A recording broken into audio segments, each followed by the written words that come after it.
On this episode of Newt's World, Brad Stine is one of the most media-covered Christian comedians in the country. The New Yorker magazine referred to him as, quote, God's comic. He's also been called a clean Dennis O'Leary. In addition to performing comedy, he's written 2 books, Being a Christian Without Being an Idiot and Live from Middle America, Rants from a Red State Comedian. And he hosts a podcast, Brad Stine Has Issues. I met Brad recently at an event in Nashville. We had a great conversation, and I thought I really want to introduce him to all of you. So I'm delighted to welcome him as my guest today.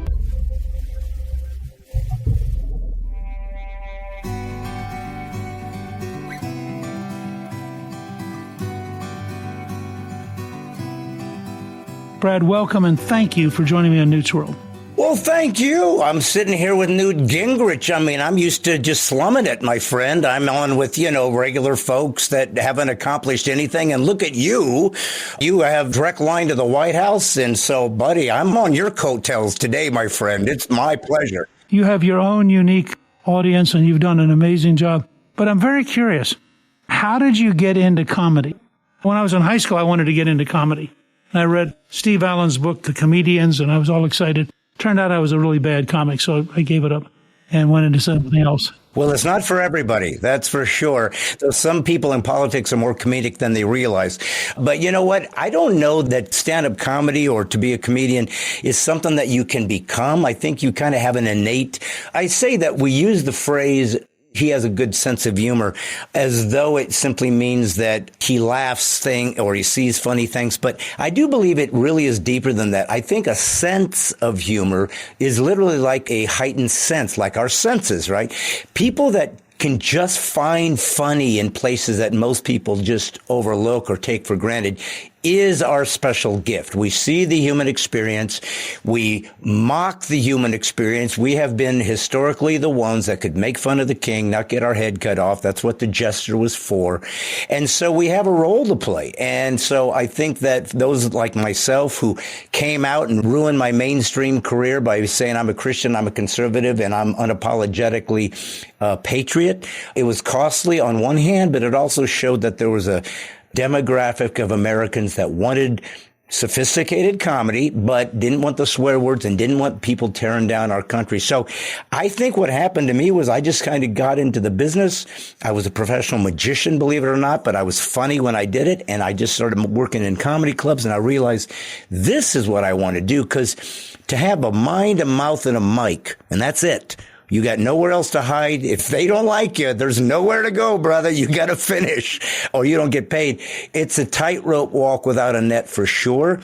But for those of us who find it compelling, I think we can do a service to culture. And hopefully that's what I'm doing for the subculture of Christian conservatives in America. When you think about comedy clubs, for example, I was struck with what a tough moment that is. I mean, as you said, you walk out there, there's nobody else there. And it either clicks or it's going to be a long night. Well, it's funny because what happens is you'll get a lot of people to come up to you afterwards and go, oh, I wanted to do a comedian. Oh, my friend said I should be a comedian. And what they don't understand is this. It's a performance art. OK, so to say that there's not a lot of funny people out there, obviously there are. I'm sure you know funny people in your life that are friends and you love this guy and he makes you laugh. And you might be a funny guy, with your friends. I don't know you that well personally, but that's not the hard part. If you happen to be funny, okay, God bless you. But what you get to do is walk out on stage to strangers who don't already know you, don't already have a history with you, don't already have a sense of your style of humor that they've already bought into. And, oh, here he comes. Here comes Joe. He's so funny. Because they already have a relationship, a chemistry. You're walking out to strangers, and in like 3 minutes, you have to make all these strangers get what you're coming from and want to participate. It's like you're an orchestra leader and all these people are like, there's the tuba guy and there's the cello and there's the piccolo. And I've got to make all these people laugh together and find unity in my humor, in my point of view immediately, or it's going to be a long, horrible night. And my brother, I have been in the wrong end of it as well. That's the cost of being a stand-up comic. And if you can do it, you might make a living. I had a parallel experience one time. I gave a speech to the South Fulton CPA group, which had a quarterly meeting. And I did everything in my speech that works. And they just stared. I mean, no response, nothing. At the very end of the evening, this one guy came over to me and said, God, that was exciting. He said, we're CPAs, you know. Yeah. I've never forgotten it. It's the only time I can remember when nothing worked. Well, first off, I will have to say this. You get no sympathy from me. Zero. Until you've walked some of the rooms I have done, my friend, welcome to the club. But you know what's really fascinating about that? There are groups of people in this world that I guess are having a good time, and you'd never know it. They don't laugh. They're not demonstrative. They're not gregarious.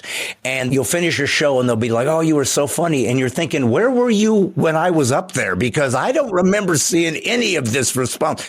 But it's funny how sometimes the tone of the room is based on maybe their job description, maybe they're tired. That's the weird tightrope about stand-up comedy. You don't know what you're going to get because you don't know where these people are coming from or what their day was like. So your job is to try to find funny for them and let them forget about what brought them this miserable countenance to the show. Have you ever had an actively hostile group? Well, hostile in what way? Commenting back in negative ways. I mean, Oh, for sure. That would be called a heckler. And you do have to learn how to fence with them. And, you know, nowadays they have this thing called crowd work. It's a big popular thing on YouTube where the comic is talking to the audience. Hey, what do you do for a living? Hey, where are you from? And they joke extemporaneously. And I've been doing that my whole life. I'll walk out into the crowd and start doing stuff like kind of like Robin Williams used to do. And it does go with the territory. Matter of fact, it's the only performance art I'm aware of that the audience feels emboldened to participate. You don't go to an opera and the guy's like, whoa, and there's like, no, you suck. You don't ever see that. These guys, you just let them do their little show and leave them alone whether you like it or not. But there's something about stand-up that gives people this permission to try to wrangle you and see if maybe they can overcome you. Maybe they wanted to be a comic or whatever. So it does come with the territory. But if you're really good at this, if you've done it a long time, they're not going to survive. You will be able to attack them in a funny way, but certainly in a more professional, sophisticated way, because that's your job. It's the control word. You know what, Newt? This is why comedy is so important as a regulator of freedom. I mean, if there's one barometer for what makes a country free, it's speech. Is there any boundaries that people are laying down that says you cannot talk, speak, think, act, behave in this topic? Anytime that's laid down, you've lost your freedom, because your speech, your thoughts, your freedom of speech is your philosophy. It's how you see the world. It's your agency as a human. So it is absolutely sacrosanct that is never hindered. And what did the left want to do with comics? They wanted to censor us. You can't talk that. You're making people uncomfortable. That's the job of comedy, to make people uncomfortable so that you have to reckon with the crazy or with some other perspective that the average American doesn't want to buy into. And you're forcing me to have to think like you, believe like you, or shut up, and you're going to say you're the tolerant one.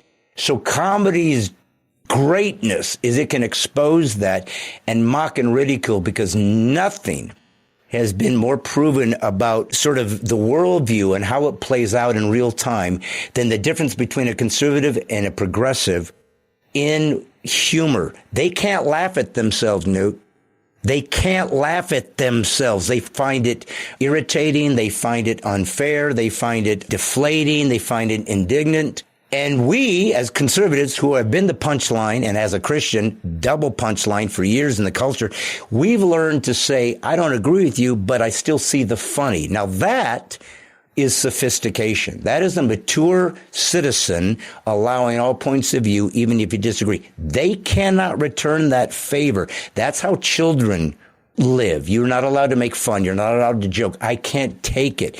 So you're seeing systemic narcissism at the root of progressivism. Literally a group of people in worship of themselves, calling themselves the virtuous ones, get to self-anoint themselves, and then tell the rest of us how we can live. So comedy, my comedy, disrupts that and exposes that. And that's why I'm not on the Tonight Show, but I'm on your show, because they can't handle the truth.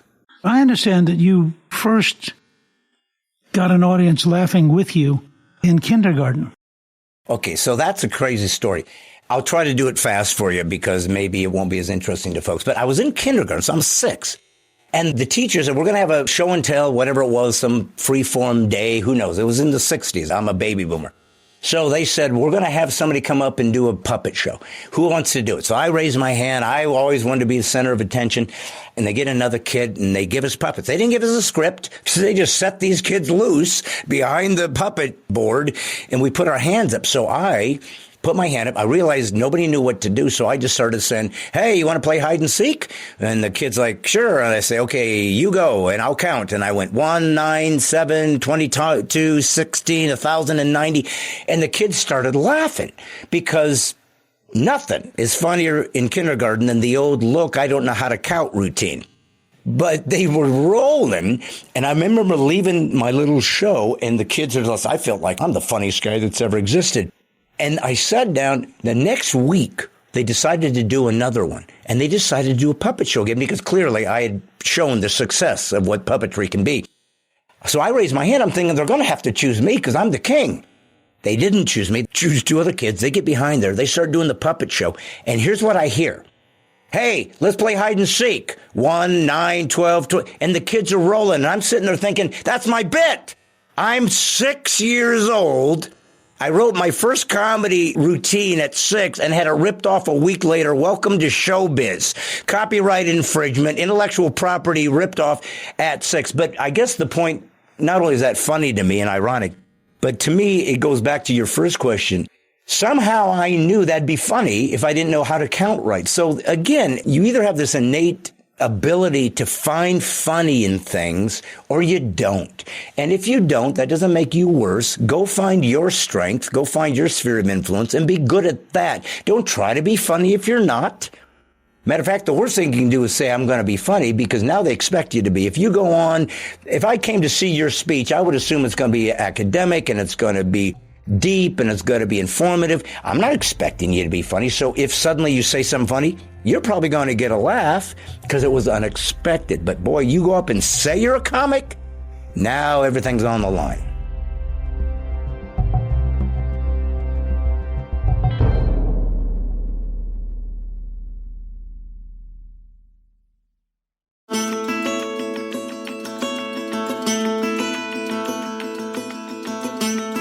As you began thinking seriously about comedy, were there any comedians who you sort of learned from or modeled after or gave you useful insights? Well, I think it's like in any performance art, it's impossible to not have been influenced by other people because they went before you. They kind of blazed the trail for you. I will say this. I never really kind of tried to watch a comic and become that. I've always been fairly aware of trying to be unique. If you're trying to duplicate somebody else, you're really not going to stand out. You got to find what they call your voice. What is your voice? What is your point of view? So in that regard, I wasn't trying to do that, but I can say in retrospect, the comics that I think I was most influenced or respected would be George Carlin. He was the antithesis of me. He was an atheist. He used vulgar language. I don't do any of those things. But he probably was the smartest comic I have ever seen. His ability to navigate language and nomenclature, to find a perspective about culture, about politics. He was amazing. So I really was moved by that because, again, as a Christian and a conservative, I got to tell you something, brother. You've been in this game a long time. I mean, at the highest echelon of politics and at the White House and with presidents. And you've been a Republican and I'm guessing, conservative, right? We have not leveraged the arts as well as the left by far. And that is a very powerful means of communication.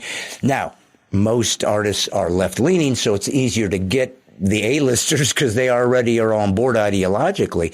But we haven't been as good at that because I don't know if we didn't see it as valuable. I don't know if we thought it was more trite and trivial and it was irrelevant, but it does move people. And so I think that I wanted to say, could I be sophisticated, not compromise my faith, stand true to my beliefs as an American, as a citizen, as a conservative, and still be funny and also be able to laugh at myself if necessary. So I had an agenda of what I hope to accomplish.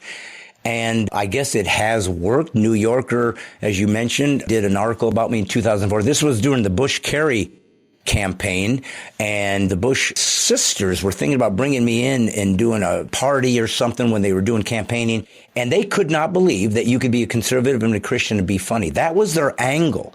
And I ended up with an 8-page profile on that because they just didn't see it. So again, it's that myopic view from the left that only we get to control words. Only we get control what is sophisticated. Only we get to decide what is true art.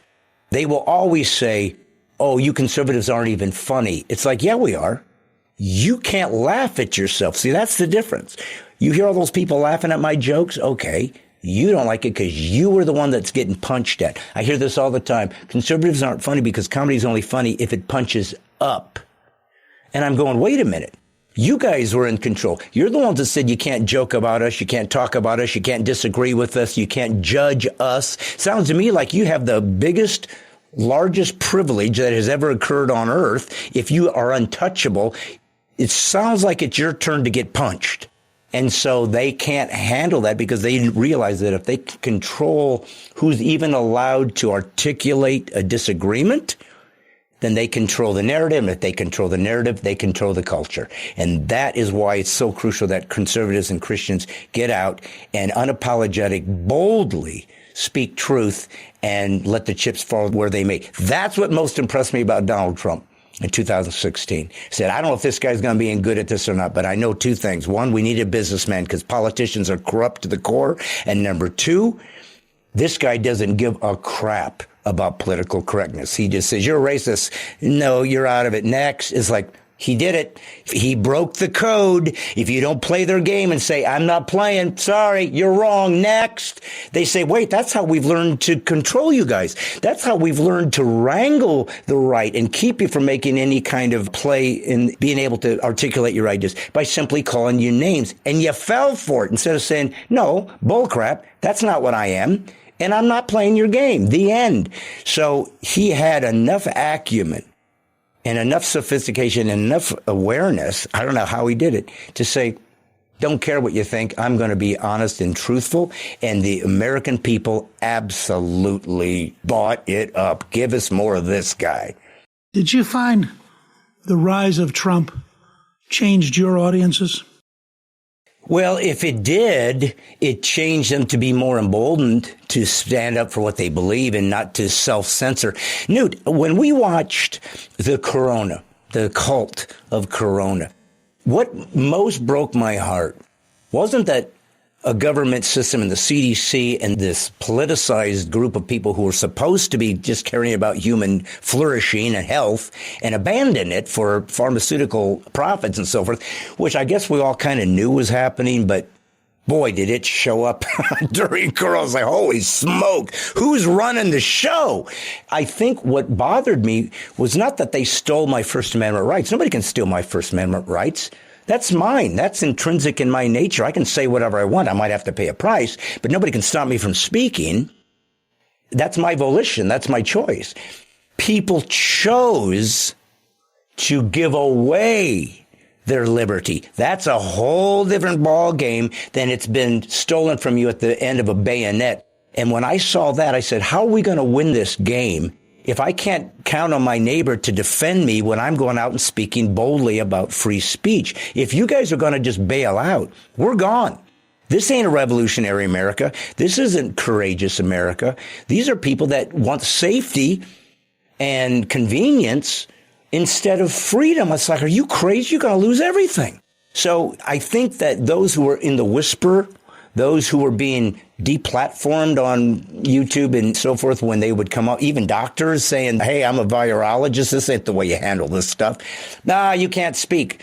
We've realized now in retrospect, not only can I speak, and I could have spoken, But this is absolutely essential for freedom, is that all the people choose to unite. That's the other thing that the right, I think, struggled with, was finding a continuity. How do we bring everybody together so that we have a solid base? And Trump kind of figured that out, especially this last election, getting people, minorities that would have never voted. He's found a way to do what has been impossible heretofore, find a unity amongst people that we just somehow never found before. So yes, the Trumpians, who have always been pretty bold, wearing their hat and whatever, but being much more emboldened, and I think much more earnest about realizing how important it is to be a truth teller in your sphere of influence. It can't be compromised anymore. It's not up for grabs. You have to get all in, or you will not remain free. And we're the last truth tellers on earth. It appears Europe doesn't seem like it's going to last long. I mean, you're in the inside of this stuff more than a guy like me, but buddy, I have lost all faith in politicians. Guys are so corrupt. I don't know what to do with that. I don't know who to trust anymore. I know a lot of people saying a lot of things, but I don't know what's true. By your fruit, you'll be known. I hear about Epstein lists being given, but I don't see it. I hear about people being convicted. I don't see it. So I don't see justice being served. And that's what I think has made Americans so frustrated and discontented, is we don't feel like anybody is finally coming through, and there's been a price to pay for the horror that's been inflicted on us in the last 10, 20 years. I mean, I do think that the depth of dishonesty, as long as I've been in this business, in a pretty long time, I had no real appreciation of how sick it had gotten. But I'm curious, you did get amazing coverage from the New Yorker. Do you consider yourself a Christian comedian or a comedian who happens to be Christian? Well, that's how I normally used to frame it. I actually would, when I started working in churches, I would finish my show and I'd say, well, if you've learned anything today, I want you to learn this. I'm not a Christian comedian. I'd kind of pause. So they'd be like, what? Have we been laughing at a Buddhist? What? Have we lost our salvation? What's going on? And then I'd say, I'm a Christian that happens to be a comedian, because I felt like what was important, and part of historically Christianity has tried to make a majority of their witness in their behavior. We're the ones that started hospitals. We're the ones that started taking care of the poor. We're the ones that took babies that were left on the side of the road to exposure and said, we're going to bring them in because they're made in the image of God. We're the ones that said that all people are intrinsically valuable because they're made in the image of God. We're the ones that started universities. We're the ones that started modern science during the medieval age, where we believe that there is a God that has created a natural order so we can study it and count on it working tomorrow. So we make predictions. Christianity changed the world, and Jesus is the most influential human that's ever existed on earth. So in that regard, I have nothing to be ashamed of, nothing to be embarrassed about. And what I found out was the mainstream media, and that New Yorker, and you, again, you've been in this game much longer than me. That's a very powerful magazine. I didn't realize it, but the moment my article came out, the next day, I got 2 calls from 60 Minutes. I was on CNN. I was on Nightline. Got a book deal out of it. Live from Middle America, you mentioned that. So it was my Tonight Show. It was my Johnny Carson, if you want to go back to those days. But what I realized was I can't control how they want to define me. That is another tactic of the left, is that we will speak pejoratives towards somebody and force them to stay in this stratosphere over here that we've gone ahead and defined them of. And that way they'll just shut up because they don't want to be thought of as a bigot or whatever we call them. And we almost self-create the illusion that they're actually this guy because people weren't bold enough to say no. So I realized, well, listen, they're calling me a Christian comedian, whether I like it or not. And it was almost like I went to God and said, man, I came out of nightclubs, buddy. I'm not safe. Dinesh D'Souza called me the most dangerous Christian comedian in the country because I had things to say and I wasn't going to pussyfoot around. And what I realized, I felt like God told me, you are a Christian, you're a comedian. That's what they're going to call you. So accept it and redefine it. Yeah, I'm a Christian comedian. Get a load of this. And so when you take an unorthodox approach to something, when you embrace it and redefine and literally create the power of the moniker that they used as a pejorative, and I turned it into leverage and as a warrior sword saying, yeah, I'm one of these guys and I ain't going away. Now what you going to do? I think it just gave me a new perspective that this is something to not only embrace, but to stand for, because it's under attack. The West is walking away from its Judeo-Christian roots, or it has been. There seems to be a little bit of a resurgence returning. But I have to go down believing this is true and standing for that. That's what it means to be a Christ follower. Either you believe this or you don't. And if you do, act like it. And if it costs you everything, welcome to crucifixion. Welcome to what is expected of those who stand for truth in the face of tyranny. So in that regard, I apologize. I guess that was a kind of a convoluted answer to a pretty simple question. But yeah, I'm a Christian comedian, but I'm not like anybody else you've seen out there. So I think I found a subculture and a niche that is scratching a niche that a lot of Americans have that they didn't know where they could go for entertainment. That was dignifying.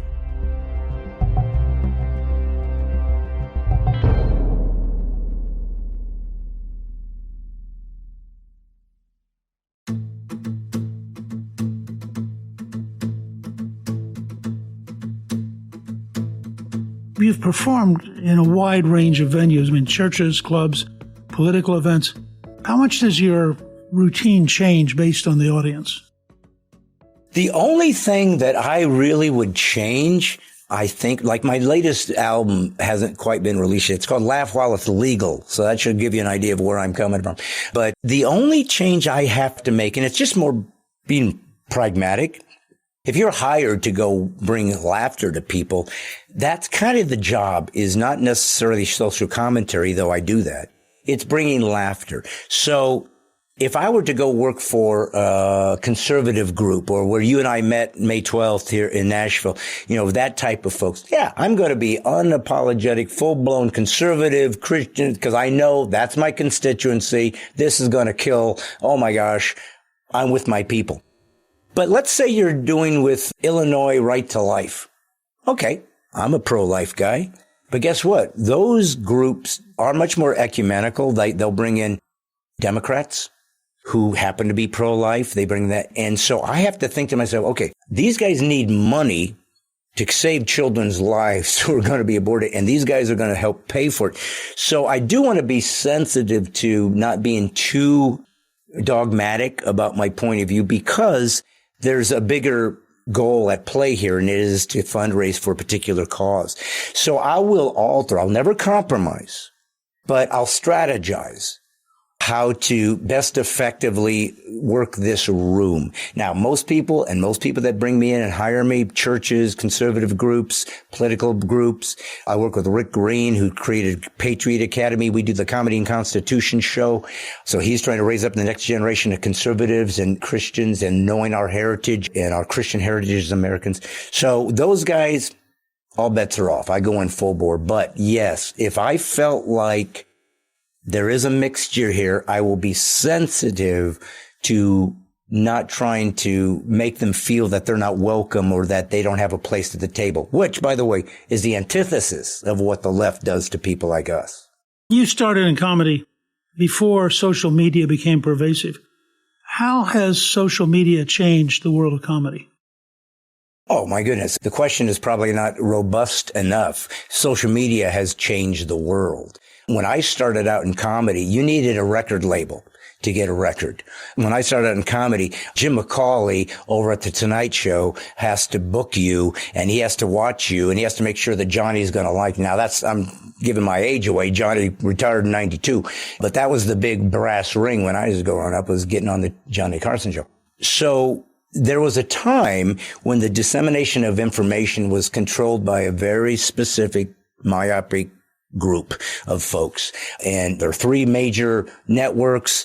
There wasn't even the depth of all the different channels that have come on since then. So you kind of were stuck. There were gatekeepers that if you couldn't break into them, you probably weren't going to do so well. All of a sudden, YouTube is your own television program. It's your own network. I can say whatever I want. I can put out whatever I want. I can do from my point of view. I mean, I guess they could censor you, and they have, and they can shadow ban you, and they have, at least when it comes to monetization. But for the most part, your content is going to play.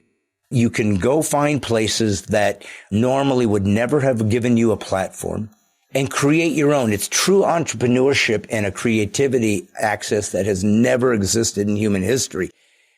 I mean, to me, the greatest miracle, now I can't say greatest, but one of the most astounding miracles in the last few years was when the richest man in the world decided to join our side for a second, say, I'm buying Twitter and I'm going to let people talk.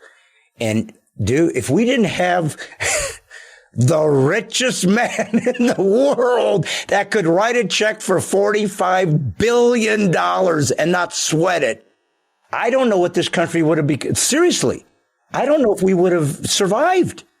Everybody saw this last election with Kamala as this is it. If we lose this one, we will never vote again. Now, I don't know if that's being over dramatic, but buddy, it is tenuous. And by the way, Trump winning isn't something to gloat over. It's a reprieve. Now we got to get busy. We got a midterms that we have to control, and we have to keep this idea of what it means to be conservative. And you know what it is? And you could probably answer this better than me, buddy. There used to be a time when the greatest thing you could be was to be a citizen of the United States. That's what people would die to come see. Well, I've just learned something in the last few years.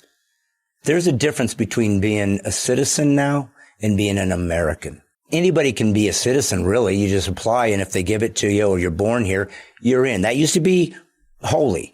I was like being a Roman citizen. It was a power that nobody else had. It was something that you grasped for and held with great dignity. But you know what? You can be a citizen and not be an American, because an American believes in this nation, in its sovereignty, in its ability to control its borders, in its language, in its heritage, in its history. If we don't have a foundation of what started this nation, what made us great, we can't survive. A house divided falls.